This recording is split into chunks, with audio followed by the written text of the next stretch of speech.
Armor is an essential part of CSGO. You'll almost never see a pro buy a rifle without purchasing it first, unless you're on Astralis. While a lot of information about armor is known, like its value removing most Aimpunch, a lot of details aren't, like how much damage is removed when wearing it. I asked Sloth Squadron about this topic, and as always, he paid off with a ton of information. Thanks, Sloth. Now go make a video. First, one of the benefits of armor is removing some of the damage from weapons, provided that the bullet doesn't land in the legs. Each weapon has its own stat called weapon penetration percentage, which determines how much damage will be applied if the weapon's bullet hits someone through armor. The damage applied to a person being shot is the weapon's penetration percentage of the weapons they're being shot with, multiplied by how much damage would occur if the person didn't have armor. For instance, if a weapon has 90% armor penetration and an unarmored shot with the weapon would do 100 damage, then it would only do 90 to an armored opponent. This doesn't mean you can just take the damage here and multiply it by the percentage, since different parts of the bodies receive different damage. The damage modifiers on screen calculate how much damage is dealt to an unarmored opponent when multiplied by the weapon's damage stat. Once multiplying these two together, then you can multiply the armor penetration to finally get the damage that will be done. This doesn't take into account fall off damage though, which makes the formula a bit more complicated. To take it into account, you multiply the damage by the range modifier of the gun raised to the distance in units you are from someone over 500. Since everything we're doing is multiplying numbers, we can do multiplication in any order we want, and it's easiest to do this range modifier first so that we don't have to worry about it later. So, as a final example,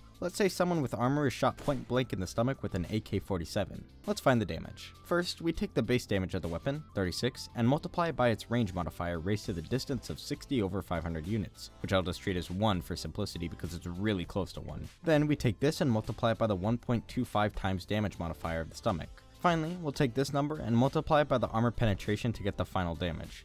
Oh, and the number is truncated, or rounded down no matter its value. And when testing it,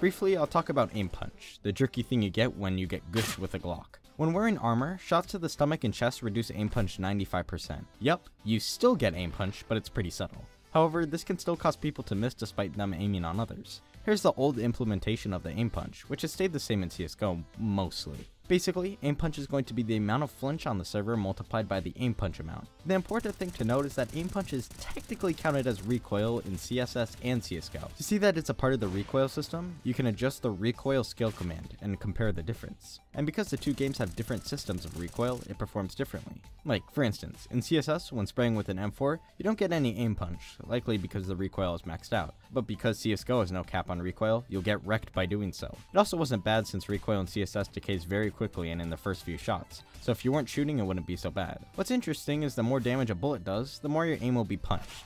Neat.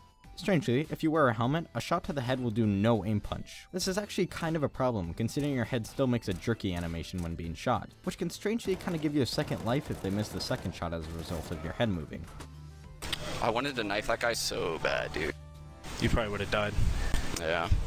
Finally, how does damage to your armor work? It's actually a lot simpler than you would think, and the simpleness actually causes a problem. To determine how much of your armor will disappear after a shot, you take the amount of damage the armor blocked and divide it by 2, and then round up this number, so 0.1 will become 1.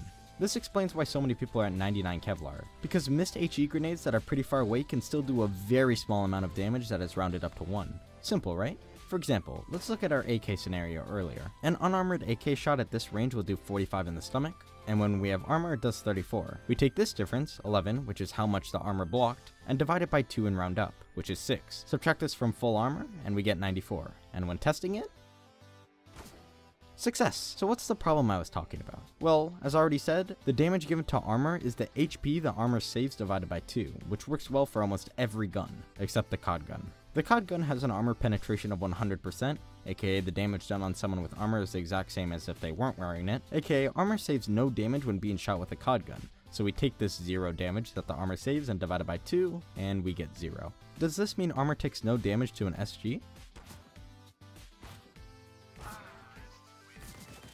Yes.